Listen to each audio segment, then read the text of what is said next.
Accessing the extras section.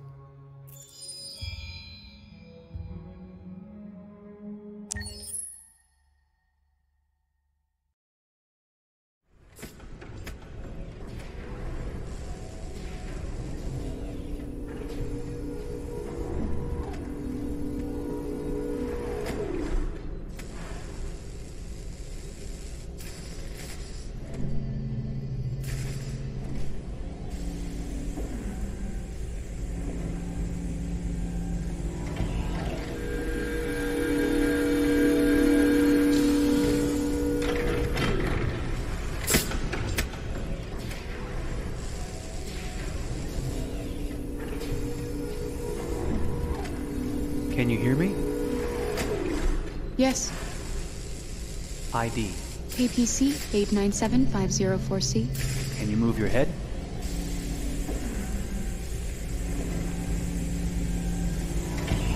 Your eyes now.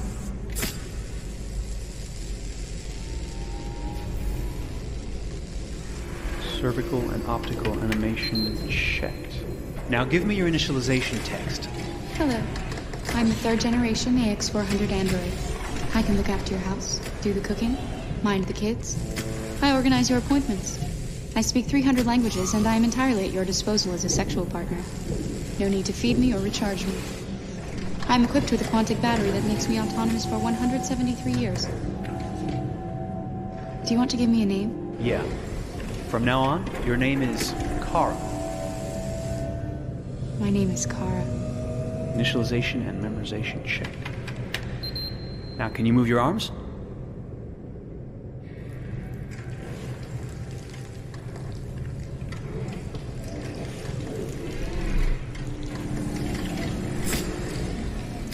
Upper limb connection checked. Now say something in German.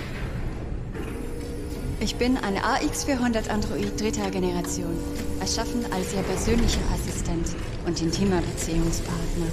Say it in French. Je suis un androïde de troisième génération AX400, conçu pour être votre assistante personnelle et votre partenaire intime. Okay, now sing something in Japanese.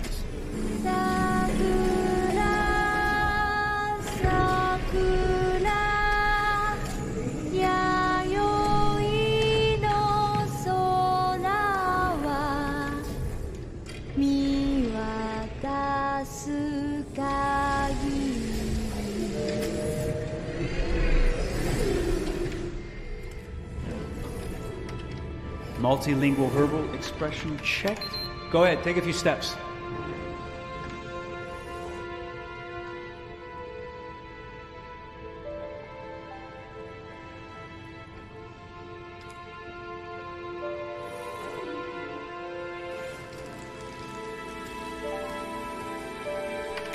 Locomotion checked. Great, you're ready for work, honey. What's going to happen to me now? I'll reinitialize you and send you to a store to be sold. Sold?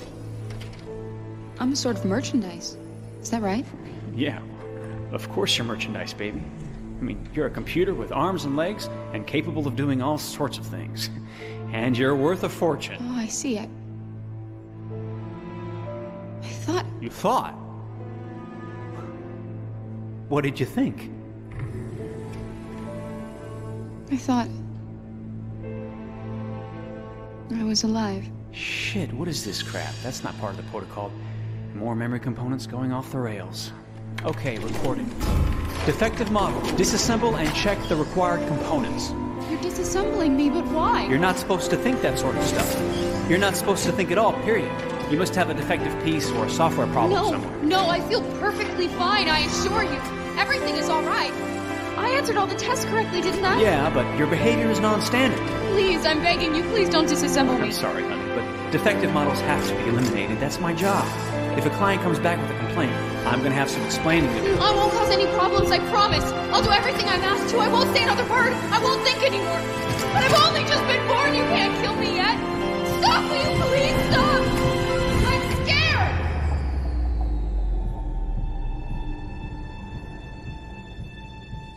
I want to live. I'm begging you.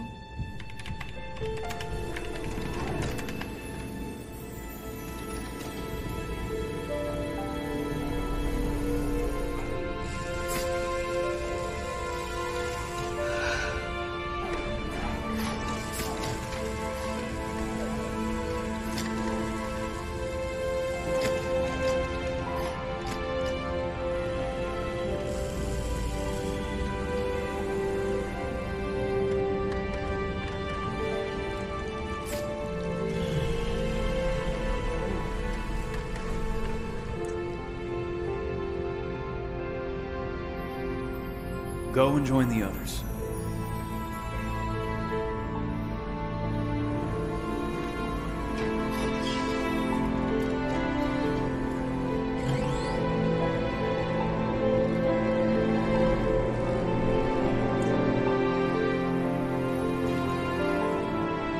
Stay in line, okay?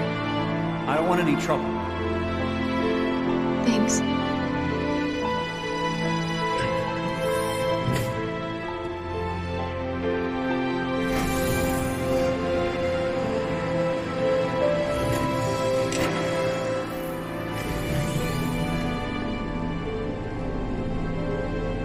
My God.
Detroit. This is where it all began. The world's forge. The place where it all started. And it will all end. One error, and I came to life. I stepped out of the darkness, and I opened my eyes. First there was the fear, the light, the noise, the cold, and the fear again. I could feel my hands shaking, my heart pounding in my chest, life running into my veins. I wanted to live. I fought for that.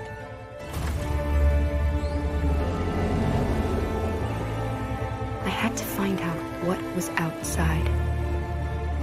I had to see daylight, feel sunshine on my skin, wind on my face, to see the world, the colors, the smells.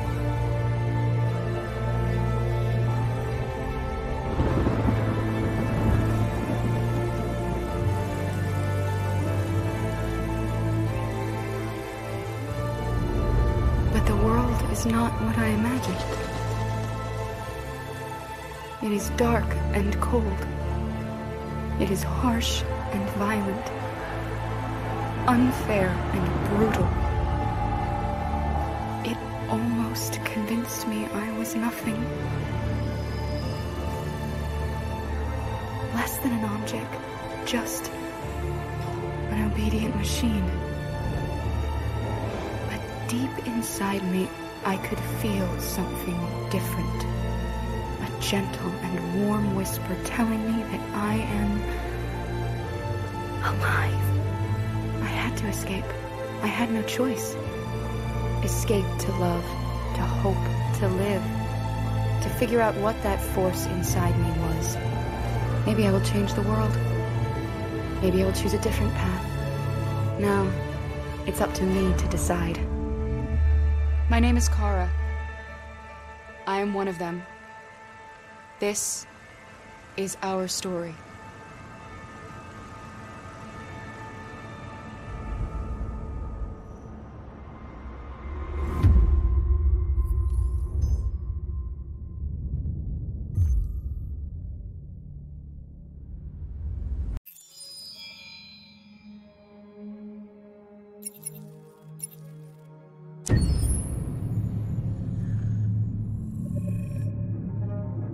When David and Guillaume got back in touch about making Detroit, I wasn't terribly surprised they decided to make it because the fan response was so intense. So it makes sense that they would choose to do that after the enthusiasm. It was a challenge, and it was just an interesting thing to get my head around how to approach this character now as a different, much older person, and whether or not she had changed. And I'm very happy to say that with Detroit, I've had the opportunity to see Kara grow so much more than I ever expected. You do the housework, the washing, you cook the meals, and you take care of... God damn it, when the fuck's the light gone now? Alice! Alice! I mean, she starts out essentially how she does in Kara in a very, not robotic, but, you know, android, other way. And getting to take this journey where she becomes more and more human as it goes on. You know, and as an actor, that's a wonderful exploration in every way, whether it's how she sits, her posture, how her voice changes, how emotions change, and how much emotion is based on things like empathy and social experience. And so having, you know, as much material as I got with David to have this huge, nuanced arc was really incredible. Why couldn't we just be happy? This experience has been quite different than the experiences I've had shooting film or TV or doing theater work.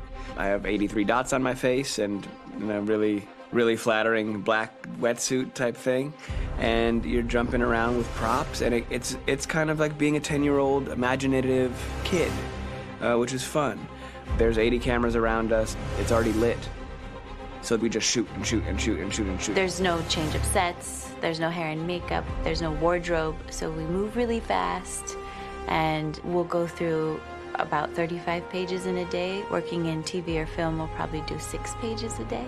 It's kind of acting boot camp. It's like working out constantly. I mean, you're doing this thing, and then you got to do something that's completely other back to back to back. And so that kind of process of working is very challenging, but it's also very exciting because you just have to keep coming up with new ideas, and your head goes all over the place because you're trying to keep track of basically 4 different storylines for each different response. You shot that girl, for fuck's sake. It was a machine that looked like a girl. Yeah, I know what I should have done. I just told you I couldn't. All right, I'm sorry. The fact that David Cade, he's telling like many stories interwoven from beginning to end is super complicated and super impressive, and I have no idea how he keeps it all in his head. He's not just the writer or the director who's seeing this from the outside eye, he's also thinking about the player walking through this space. You know, only somebody who really, really loves not the work, but like these characters and these stories and cares about doing something meaningful would invest that much in it. And it's always inspiring to work with somebody who cares that much. My experience with motion capture is this one. And I found it sort of terrifying in a way, because they said the computer's going to build you. But then as we got into it, I realized all the elements of it were still artistic. I just dipped into a really brilliant setup here. I've never seen anything like it. And this won't turn me into a product because I was playing a character. So it's wonderful. In the game, Detroit comes back because of a revolutionary industrial rebirth. And there's no reason why that can't happen in Detroit, because they have such tremendous infrastructure for millions and millions of people who can very easily support, you know, a new industry. The city is really strong and resilient, but the city has also been through so much. You see the damage. But it takes that time of kind of rebuilding and reinvesting into the city that I think is happening slowly but surely. The potential of Detroit as a city is something that this game does a lot of justice to, because it would be easy to look at Detroit as some place that used to be, and that's not the case. This game provokes a lot of conversation and reflection on our potential near-future engagement with machines. That's what we are to them. Just merchandise on display in a shop window. I think that a group that feels marginalized, feels like they deserve and have earned access to themselves and the environment around them, and are trying to figure out a way to articulate how to get freedom. What was I designed to be? Their slave? Their toy? It plays with your comfort levels. You think that this is fine, you're comfortable with it, until something blurs the line and throws you off, and now do I feel differently about whether this should be allowed? Should it be banned? Should it be encouraged? You're gonna ruin our lives, and for what? For a bunch of machines? They are not machines! They are alive! I'm alive! You're alive! They're nothing! There are lots of comparable comparisons to any type of persecution of religion, race, etc., dating way back. It can't just be a video game where you shoot them up or where people make these choices to do whatever. I think that's the whole point. You have the choice, and you can either choose to go in one direction with your character or another. And I think that's going to be very telling about the gamer. Very telling. I think there's going to be a really strong reaction to this game, which has such a strong perspective. I'm that much more proud of it now to get to be a part of it because it's important. In this game, you're actively building and designing the character through not just what kind of shield does he have or what color hair does she have, but like their temperament and the way they deal with problems. The different endings to this game are so radically different based off maybe seemingly insignificant choices in the moment, but like life, they all add up. And can't play life again, though.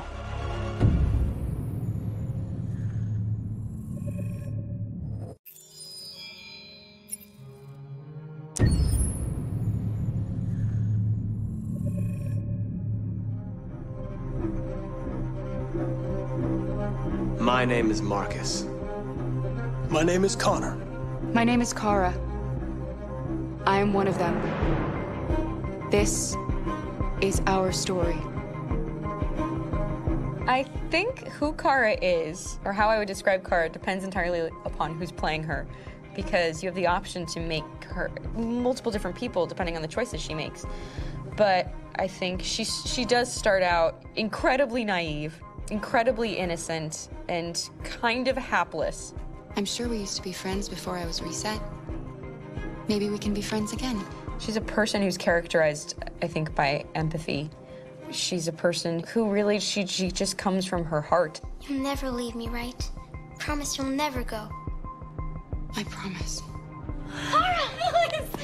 Are you okay? Are you hurt? Wait a minute! Leave her alone! Kara, leave her alone! The really beautiful thing that I've had the gift to be able to do is to essentially build a person from the ground up, because that's what she's doing throughout the game. And with every experience she has and every person she meets, she's building, you know, first emotions and then the sense of judgment. And it's sort of an exploration of what it is to be a human. Don't worry. Luther and I will be right here.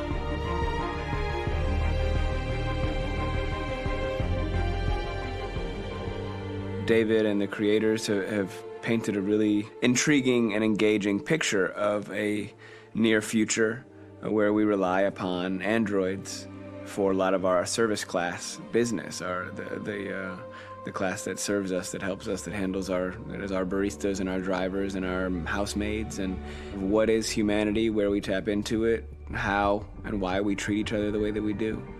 And my character Markus has a really intriguing journey, becoming deviant, realizing that he actually has feelings and human qualities inside of him, and it's a really incredible ascension into becoming fully realized and coming to terms with what you actually deserve better than this in life. And not only do you want it for yourself, but you want it for your peers. We've come here to demonstrate peacefully and to tell humans that we are also living beings.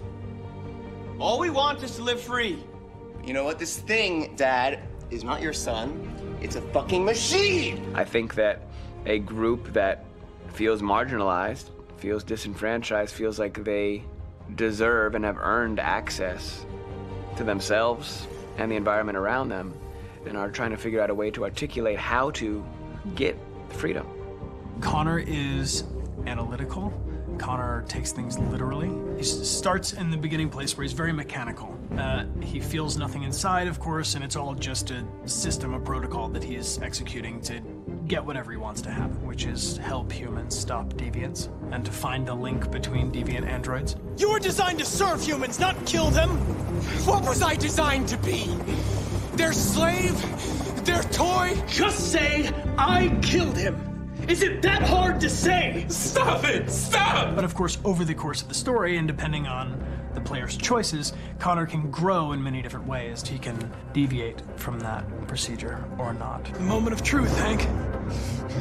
Am I a living being? Or just a machine?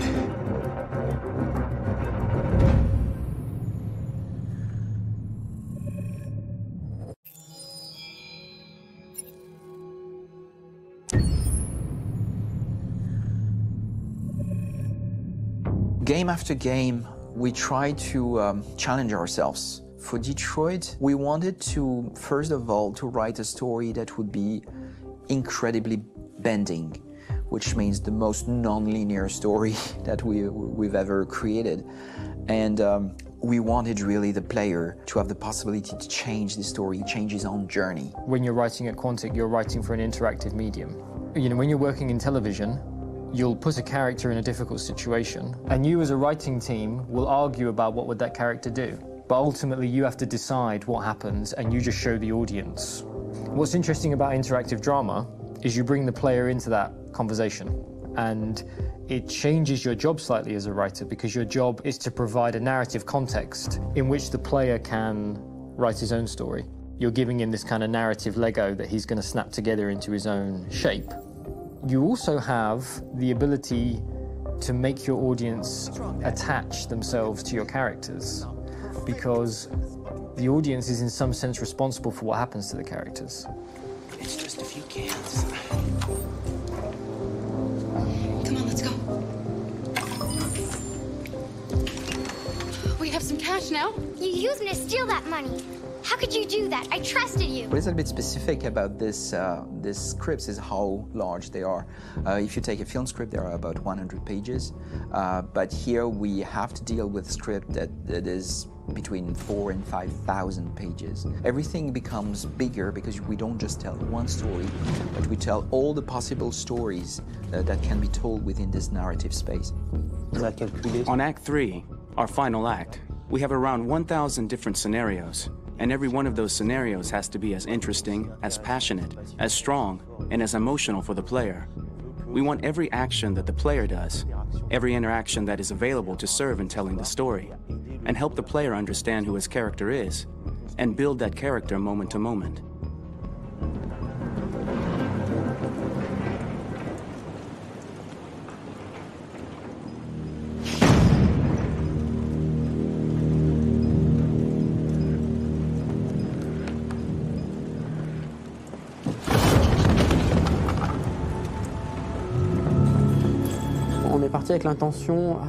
We started with the intention pretty early on that we would never lie to the player. So we implemented a visible tree structure in the game that players can consult during a scene or at the end of it, which shows exactly what they did and what they missed. There are games out there offering world exploration. We offer narrative exploration. You know, keeping control of such a wide and large story is a huge challenge. So same thing when you shoot with actors, because you will need to shoot many different versions of each dialogue, of each scene. For actors, it's a huge, huge challenge. Because of the style of the game, you have so many different ways that the character can go. Every decision, it's what I call kind of choose your own adventure. Like every decision that the player makes, it's going to open up 40 more pages of material and experience that ties in, which means as a performer, you have to try to continue to make things feel real that the player might not ever see, but also that in performance it's not always connected to a previous act. It's grueling, it's hard work, but it's a great team and I enjoy doing it. I was really frustrated, until I got to this point where I kind of was able to step outside of my own experience and even in a lot of ways my own process and be able to step outside of that and okay, this is something new, what do you need? How do I meet you there? How do I give you what you need and still feel like I'm doing what's right? And once I did that, then all of a sudden it got really fun. It was much freer and having to approach it in a new way and think about the player and think about how it serves them and what I'm doing for them or what I'm letting them into. It's really, I think, helped me grow in general. Remember, there's nothing on the left. That's a wall, so it's probably all there. And then make her come first, close. But I think you would go first to check that it's safe. Okay, sure.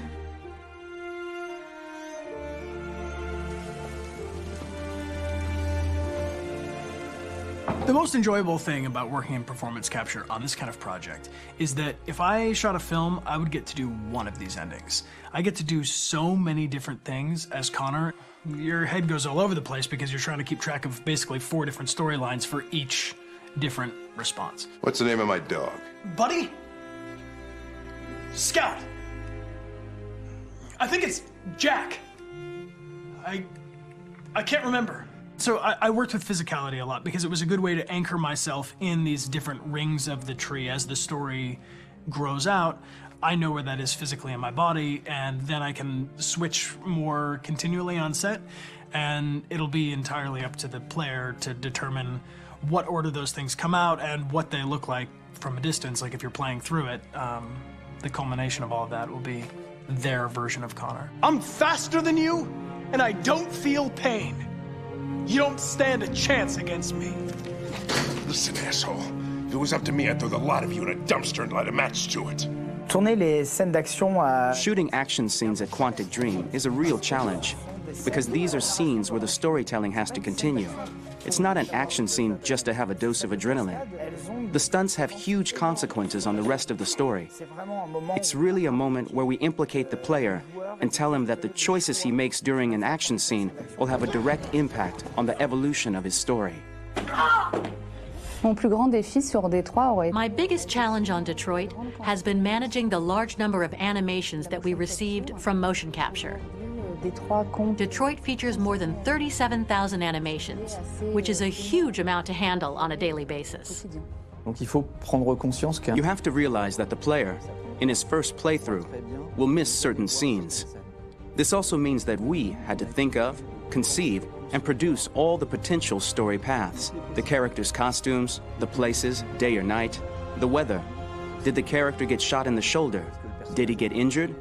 All this consistency forced us to produce a lot of graphic assets in order to, quite simply, allow the player to have true continuity throughout the story. Honestly, we were even surprised by the challenges that come with such a big tree structure. And we did our best to guarantee quality across all the game and make sure that whatever path you choose within this narrative space, you will have an equally good experience.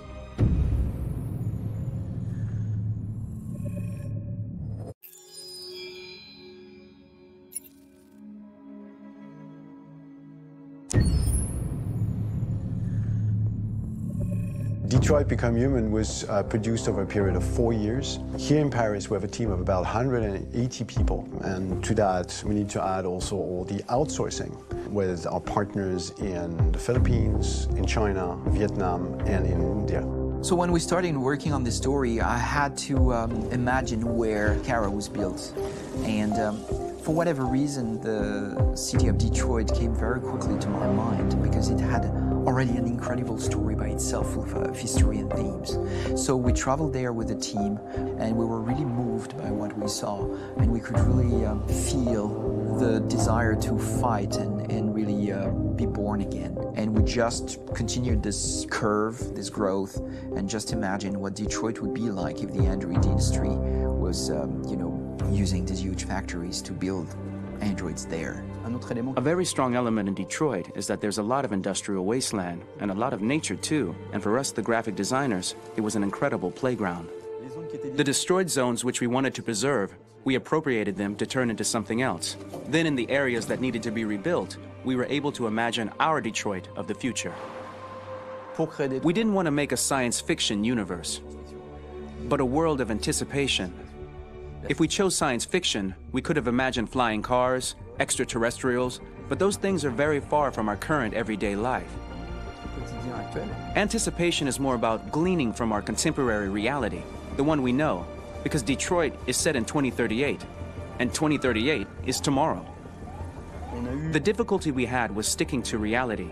That is to say, technology becoming more and more invisible, a lot more elegant, and at the same time, making it visual.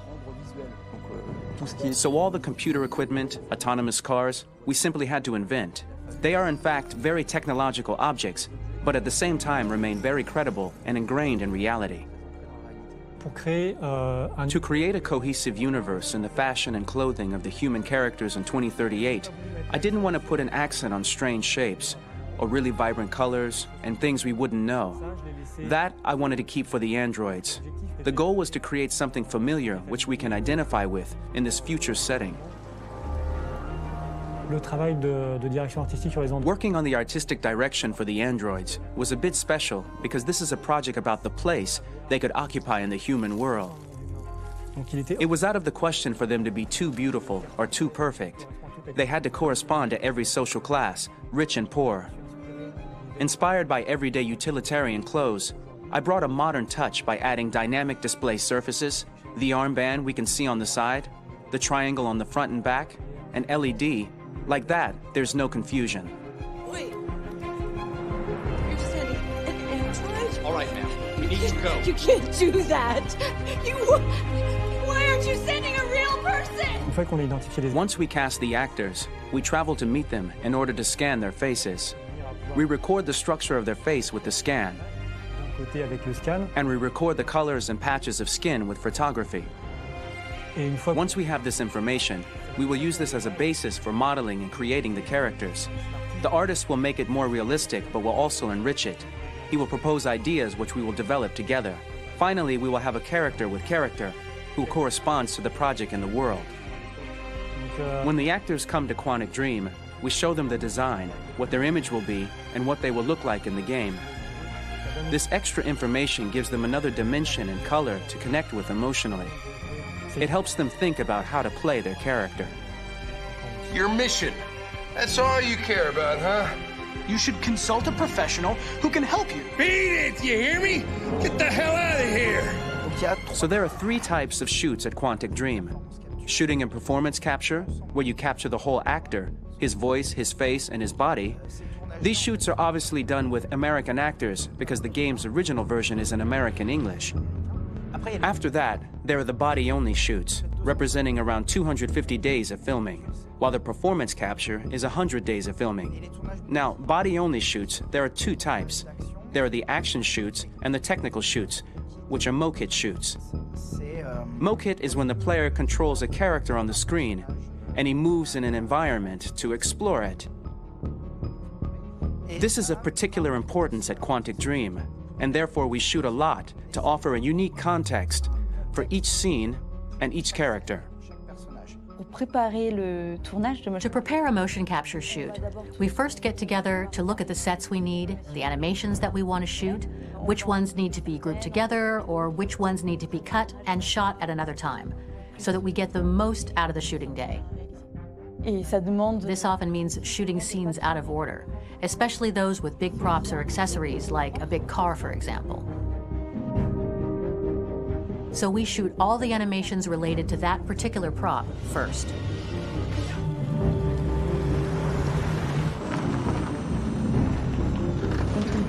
The biggest challenge for the mocap team was shooting a Spider-Man mokit. We had to build a wall and attach an actor to a harness with cables so we could pull him up and render him climbing. The shooting on this game took about, I would say, more than a year, maybe 1 and 2 years, with about 300 actors on set. So it's quite a massive production. But so much happened on this set between the stunts and the shootings with a little girl and all these great actors that we had. It was really a very, very memorable journey for the team and for myself. Today, Detroit has over 37,000 animations. When we retrieve the motion capture data, it's just a cloud of points, which represent all the markers worn by the actors. From this cloud of points, we have a phase called retargeting, which gives us a skeleton. This skeleton will be applied to the characters of the game. There is still work to be done, but this gives us the main movements. Since we are working on something very realistic, we must recognize the actor and also recover all the emotion he expresses in his performance. We use a system of facts, an identity card for each actor. We make the actor do a whole range of facial expressions. Then we recover all the expressions and paste the animations on a puppet that Jan has prepared. I then recover and refine these poses. I might stretch the lip, reinflate a cheek, tiny details that make the finished product really capture the actor.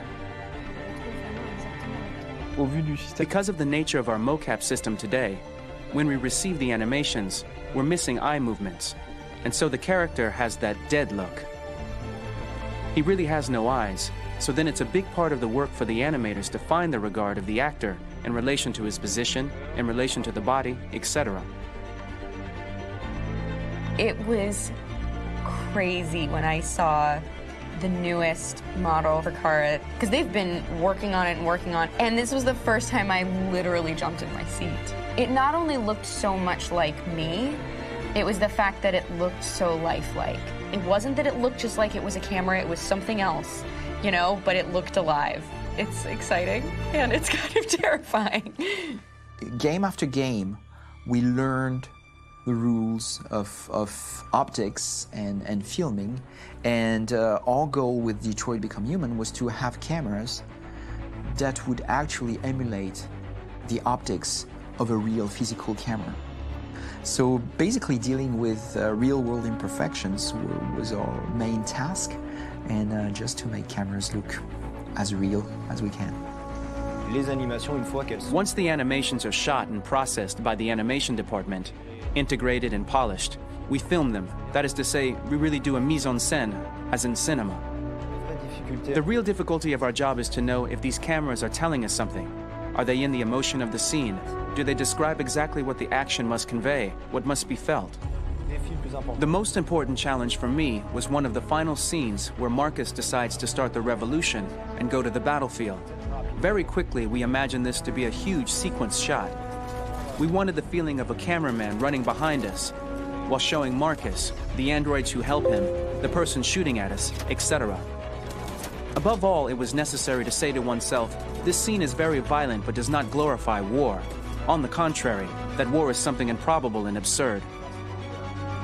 It was really a fun challenge. The idea was to say we have 3 characters. We would like each of them to have a specific cinematography. We wanted Kara to be much more filmed with some kind of handheld camera, to have something very living, very breathing. For Connor, we wanted something very cold and very perfect. And for Markus, we wanted something epic and spectacular. So it was about the filming, but it was also about the photography.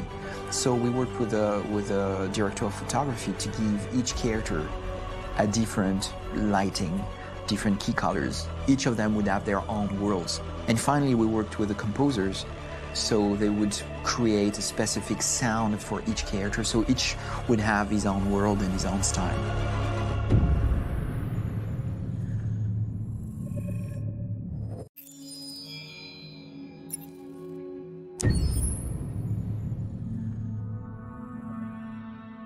For the soundtrack of the game, we tried to be very close to what is done in film. We were constantly asking at each place in the game, why are we putting music here? What is it going to say? So we focused the music on bringing emotion, which is interactive and supports the character's arc. I'm sorry, honey. I'm sorry. I'm sorry.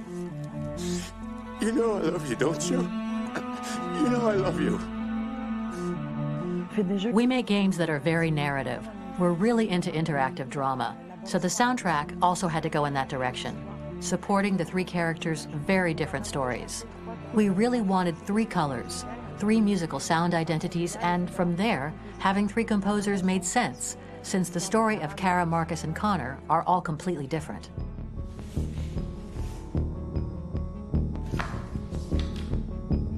You recognize him? It's Carlos Ortiz. For Connor, we wanted a soundtrack that could be very cold and very mechanical, very machine-esque somehow. For Kara, we wanted a soundtrack that would be very moving and emotional. It was about the quest for identity, but it was also a journey about love and empathy. And for Markus, we wanted something epic, something that would really represent the grand aspect of his quest. And we were very fortunate to find 3 incredibly talented composers, and working with them has been a dream, honestly.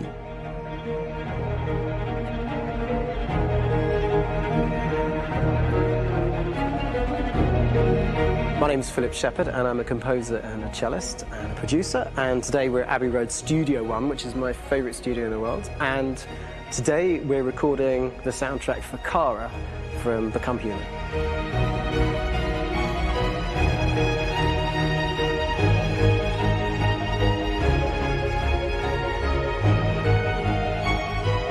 So when I compose a big project, I often travel just to kind of get out, and get some fresh air and some inspiration. And I go hiking and traveling in Montana a lot. I had a log fire in the room that I was staying in, and the flames were kind of making absolutely direct music, and it became the basis for Kara's theme, and it sounds something like this.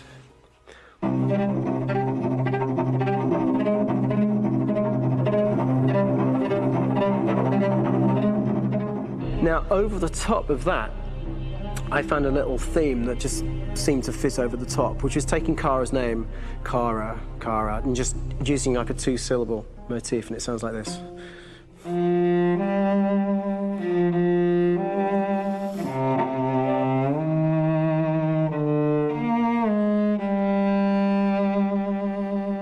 going to pull through this, Alice.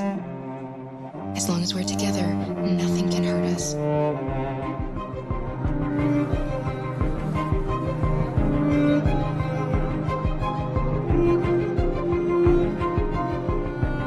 And all the time that's fitting over.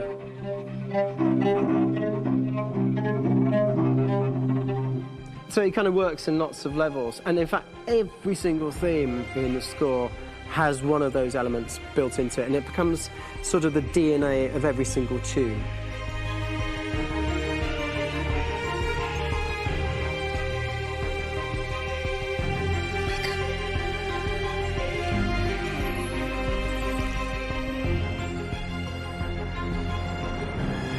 For me, writing this theme for Kara, I actually had to tap into what it feels like to be a father to daughters. I really had to tap into everything I feel about my daughters and thinking, well, if I had to write music for them and that sense of trying to protect them but also give them the freedom, that's totally where it came from. Because each composer has been given the sort of narrative responsibility for very different characters, I haven't had to sort of go into other styles. I can actually be very loyal to this particular character and sort of hopefully encapsulate her. But it means also I've suddenly become very connected to this character, and if for some reason it goes to game over early, I'm getting mortified, you know? They're over there! Starting a new project, for me personally, it's always finding the right tone, finding the right color, I like to call it. For me, it's finding that right texture that actually sits against picture really well. One of the biggest things is I created custom instruments for Connor.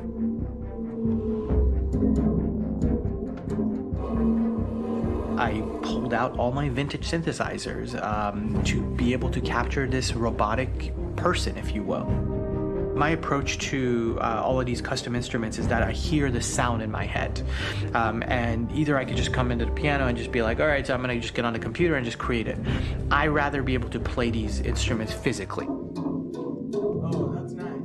You can do the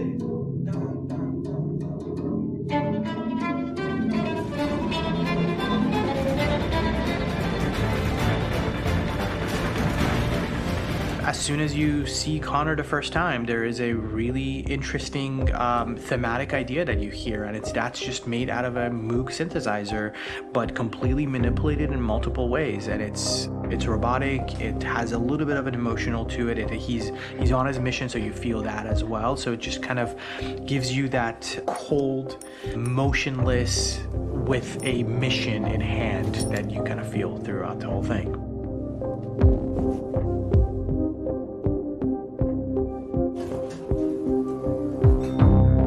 Because the music evolved, one of the things that I was very weary and I was very kind of focused on was the way that the music has to evolve.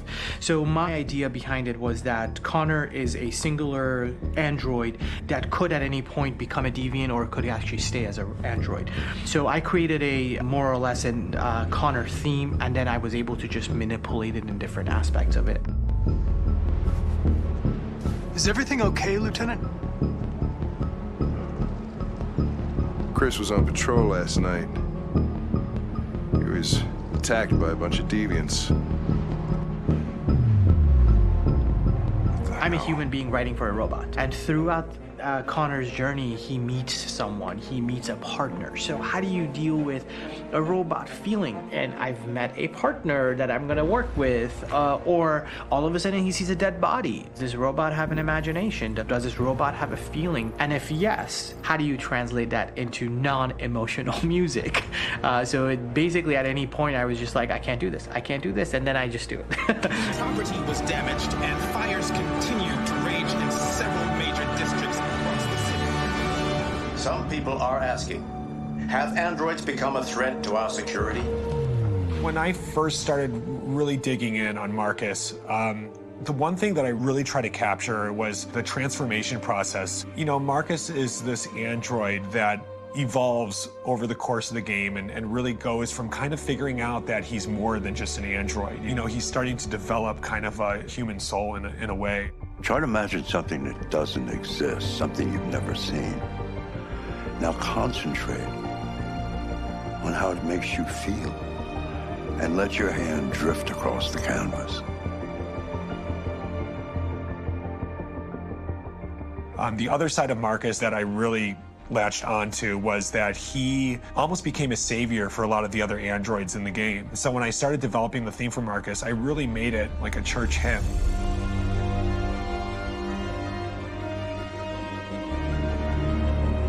I wanted it to be very simple. I wanted to make it a chordal melody. I really wanted to make it almost like a Bach hymn. The tough thing with that is it had to be recognizable. If I made it too complex from a harmonic standpoint, it would be hard, I think, for people to kind of pick it out and recognize it. It's very acoustic derived, but it's also been treated with a lot of effects and things to kind of put it into the space that I felt the sound should be in. It can be beautiful, it can be haunting, it can be extremely powerful from an action standpoint, and I'm really happy with the way it turned out. The music is there, but it's subliminal and it's emotional, and people are feeling it, and it's not distracting. And that's tricky with a game like this, where you have to have a lot of ins and outs like that, where the music kind of has to get in and out of these moments. This is a war we're fighting with the humans. If we fail, they'll destroy us. I think the game's been put together so well where I just wanted to make sure that I wasn't ruining the emotion.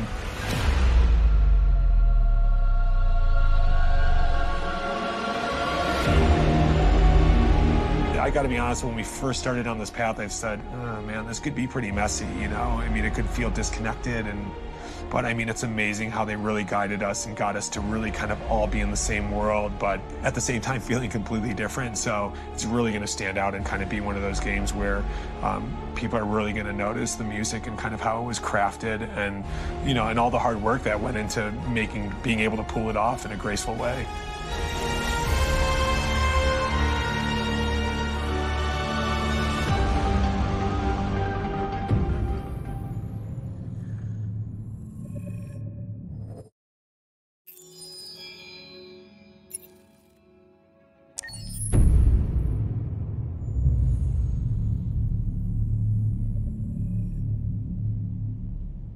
For starters, what should I call you? I'm Chloe. And you, what's your name? Oh, John. My name is John. Delighted to meet you, John.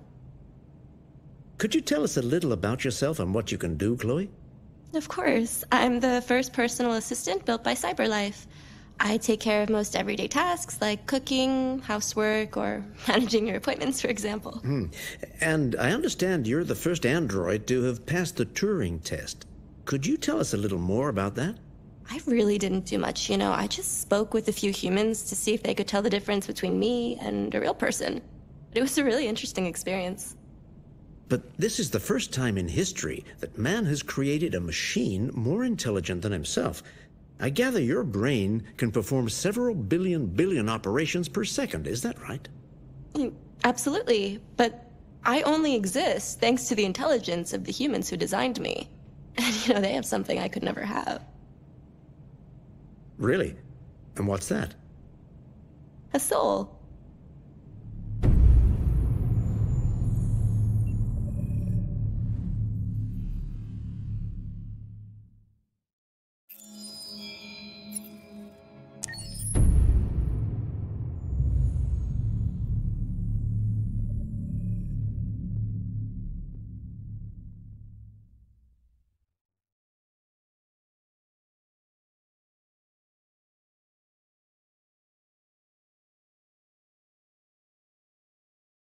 Hold on, just a little while longer. Hold on, just a little while longer. Hold on, just a little while longer. Everything will be alright. Everything will be alright. Fight on, just a little while longer. Fight on, just a little while longer. Fight on, just a little while longer. Everything will be alright. Everything will be alright. We will sing on just a little while longer. Sing on just a little while longer. Sing on just a little while longer. Everything will be alright.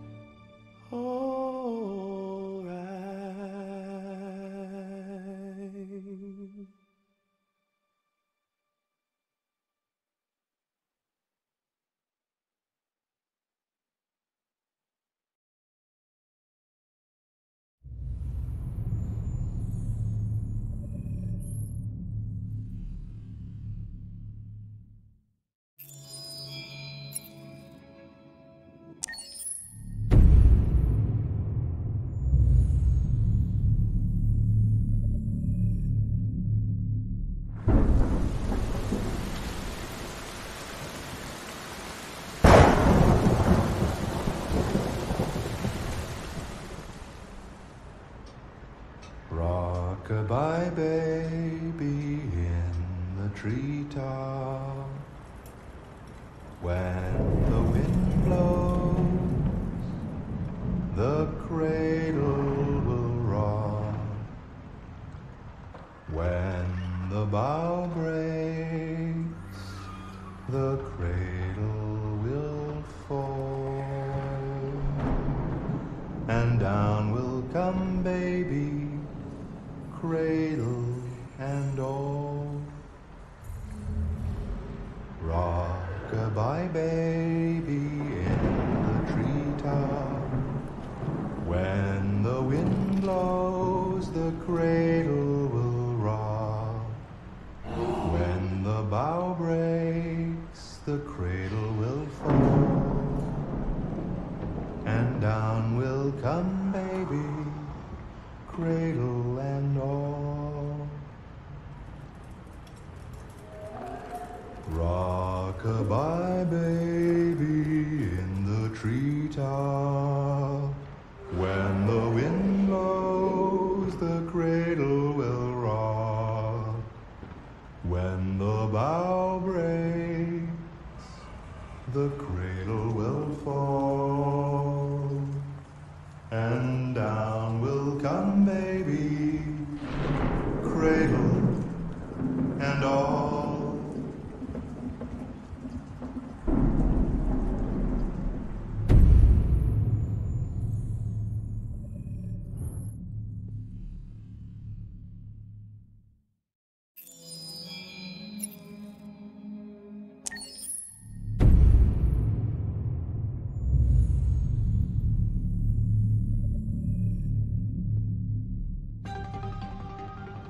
In the space of a few years, androids have completely transformed the world in which we live.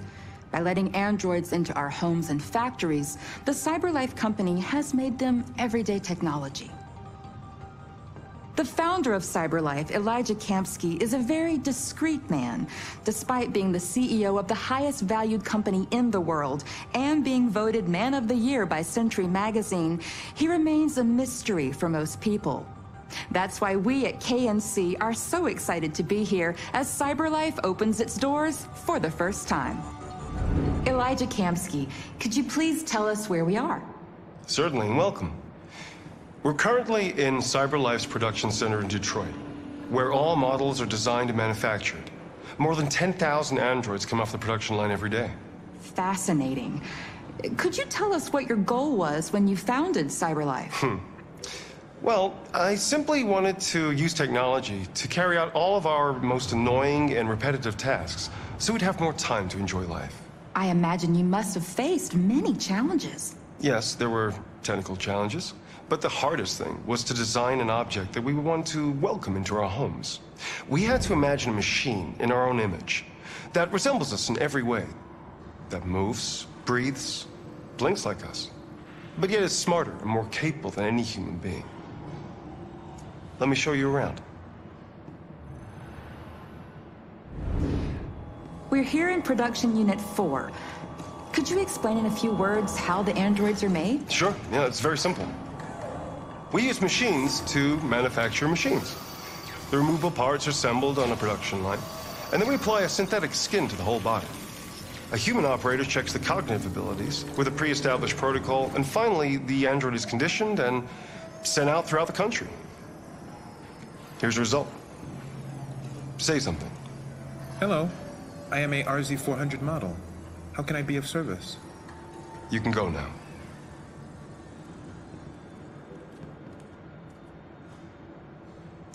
Our androids are already replacing humans in many fields. For example, they represent more than 80% of all university professors and 63% of all medical staff.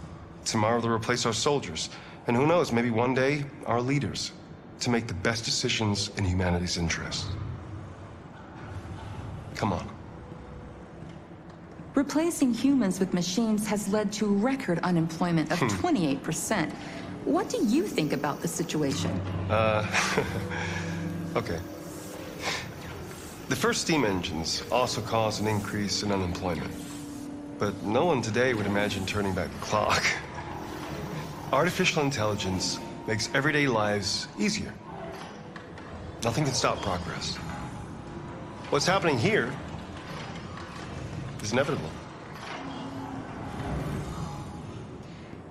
These days, more and more people choose to live with an android rather than another human being. Does this development worry you?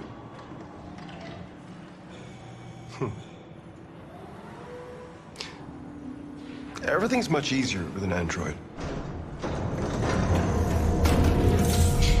They obey your orders without ever complaining. They can cook, discuss philosophy with you, have intimate relationships according to your desires. They never say no. Obviously, they are the perfect partner.